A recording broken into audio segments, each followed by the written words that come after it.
दौड़ क्या हो? क्या हुआ? ब्रू के 10 रुपीज सैशे में 33% एक्स्ट्रा। प्रेम, हाँ। दौड़ के जाओ। कहाँ? 2 कप ब्रू बना के ले आओ। ब्रू के 10 रुपीज सैशे में अब 33% एक्स्ट्रा। दौड़ के चाहिए।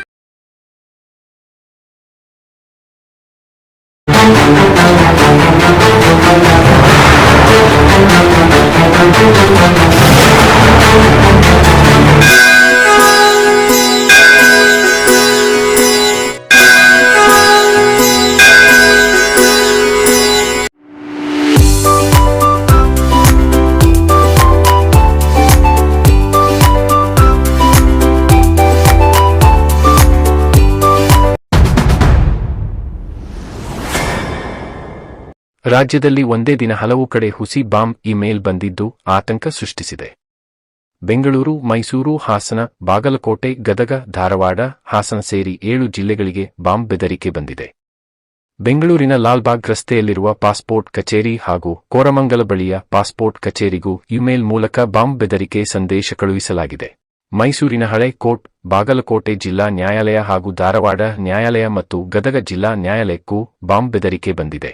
ಸದ್ಯ ಎಲ್ಲವೂ ಹುಸಿ ಬಾಂಬ್ ಬೆದರಿಕೆಯಾಗಿದ್ದು ಪೊಲೀಸರು ಹಾಗೂ ಬಾಂಬ್ ಸ್ಕ್ವಾಡ್ ಧಾವಿಸಿ ಪರಿಶೀಲನೆ ನಡೆಸಿದ್ದಾರೆ. ಬಾಂಬ್ ಬೆದರಿಕೆ ಹಿನ್ನೆಲೆಯಲ್ಲಿ ಮಂಗಳವಾರ ಮುಂಡಗೋಡ ಮತ್ತು ಯಲ್ಲಾಪುರ ನ್ಯಾಯಾಲಯದಲ್ಲಿ ಬಾಂಬ್ ನಿಷ್ಕ್ರಿಯ ದಳ ಹಾಗೂ ಶ್ವಾನದಳದಿಂದ ಪರಿಶೀಲನೆ ನಡೆಸಲಾಯಿತು.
ಮುಂಡಗೋಡ ತಾಲೂಕಿನ ಚಿಗಳ್ಳಿಯ ಶ್ರೀಮತಿ ದೇವಕ್ಕ ಚಾಯಪ್ಪ ಕಲಾಲ್ ಸರ್ಕಾರಿ ಪ್ರೌಢಶಾಲೆಯ ಶಿಕ್ಷಕರನ್ನು ಉದ್ದೇಶಪೂರ್ವಕವಾಗಿ ಅಮಾನತು ಮಾಡಿದ್ದು, ಇವರಿಗಾದ ಅನ್ಯಾಯವನ್ನು ಸರಿಪಡಿಸುವಂತೆ ಕರ್ನಾಟಕ ದಲಿತ ರಕ್ಷಣಾ ವೇದಿಕೆಯ ರಾಜ್ಯ ಸಂಚಾಲಕರಾದ ಚಿದಾನಂದ ಹರಿಜನ್ ಅವರು ಧಾರವಾಡದ ಶಾಲಾ ಶಿಕ್ಷಣ ಇಲಾಖೆ ಅಪರ ಆಯುಕ್ತರಾದ ಡಾ.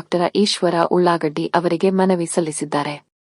ಈ ಹಿನ್ನೆಲೆಯಲ್ಲಿ ಸಮಗ್ರ ಪರಿಶೀಲನೆ ನಡೆಸಿ ಅಗತ್ಯ ಕ್ರಮ ಕೈಗೊಳ್ಳುವುದಾಗಿ ಧಾರವಾಡದ ಶಾಲಾ ಶಿಕ್ಷಣ ಇಲಾಖೆಯ ಅಪರ ಆಯುಕ್ತರು ಭರವಸೆ ನೀಡಿದ್ದಾರೆಂದು ಚಿದಾನಂದ ಹರಿಜನ್ ತಿಳಿಸಿದ್ದಾರೆ. ಅಲ್ಲದೆ ಯಾವುದೇ ದಲಿತರಿಗೆ ಅನ್ಯಾಯವಾದರೂ ಅದಕ್ಕಾಗಿ ತಾವು ಹೋರಾಟ ಮಾಡುವುದಾಗಿ ಅವರು ಹೇಳಿದ್ದಾರೆ.